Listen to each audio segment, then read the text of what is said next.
For what feels like the 100th year in a row, the Saints have used a first-round pick on an offensive lineman. Let's talk about Kelvin Banks Jr. and what he will bring to the Saints right here on the Straight Up Saints podcast. You're listening to the Straight Up Saints podcast.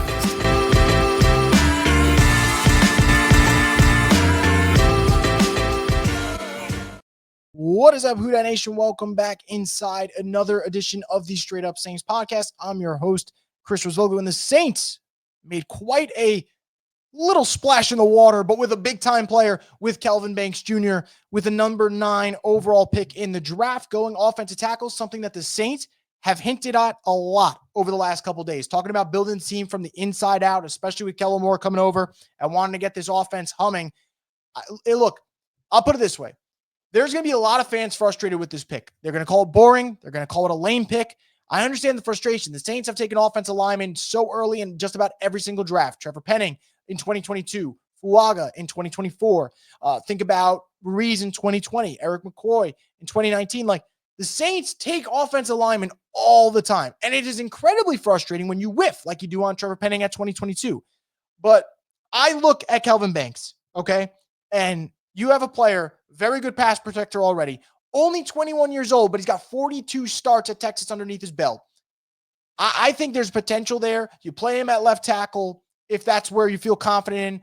God forbid you got to kick him inside, you can. That is where the question will lie with Kelvin Banks, though, and the biggest thing. Because when it comes to the prospect, I'm fine with it. You know, I spoke to people that thought Kelvin Banks could go as high as 6 to the Raiders. Now, the Raiders ended up taking Ashton Genty.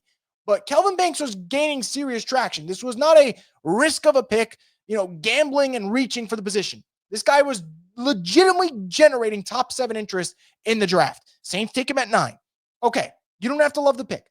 But if Banks and Fuaga are your bookend tackles, hopefully it breaks the cycle of the Saints having to draft offensive tackles every other year. It should break that cycle. And I think for New Orleans, they're going to get back to having an identity. It's very clear that Kellen Moore wants it to start with the O-line. And he's coming from Philly, where, man, that is their identity. We talk about Jalen Hurts, we talk about Saquon, we talk about A.J. Brown, we talk about Devontae Smith. All of that stems from having a great O-line. So for New Orleans, I get the fan base's frustration. And don't get me wrong, I want to see an exciting player.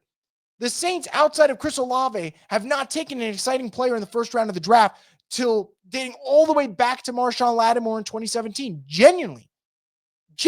If you take out Olave, you got to go all the way back to 2017 when they got like a legitimate impact playmaker, Because if it's not O-line, then it's Brzee or Peyton Turner or Marcus Davenport, whatever. So I get the frustration. But I also understand if Banks and Fuaga pan out, we know Eric McCoy's a damn good player. I do think Ruiz is the weak link. I do think Ruiz is the frustrating part. If the Saints can just figure out a way to get salvageable play from left guard, then you're cooking. That's a good O-line. That's a top 10 O-line in the league. Again, I'm speaking in hypotheticals. I'm speaking in ifs, and I'm tired of speaking in ifs when it comes to the New Orleans Saints. But I don't think Kelvin Banks is a bad pick at all. And yes, there is concern about how he's going to handle power rushers at the next level because there is that little, slight concern about his balance in that situation. But look, I think this is an intriguing pick. He, to me, feels like a Fuaga pick where the floor is high. Now, I think the ceiling is higher, though. I genuinely think the ceiling is higher. Again, guys, he's 21 years old. 21 years old. And just turned 21.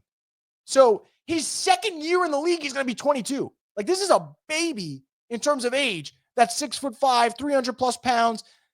This could be a mammoth type player for New Orleans. It could.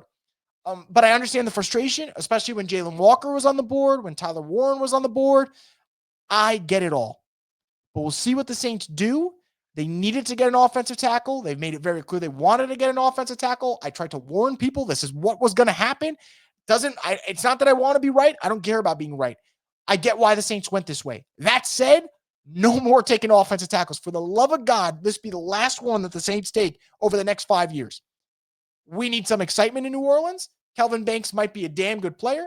He's not going to be the sexiest pick, but now the focus switches over to the D-line, to the wide receiver room, to the cornerback room, and to the quarterback room. What are the Saints going to do at those 4 spots, especially the last one?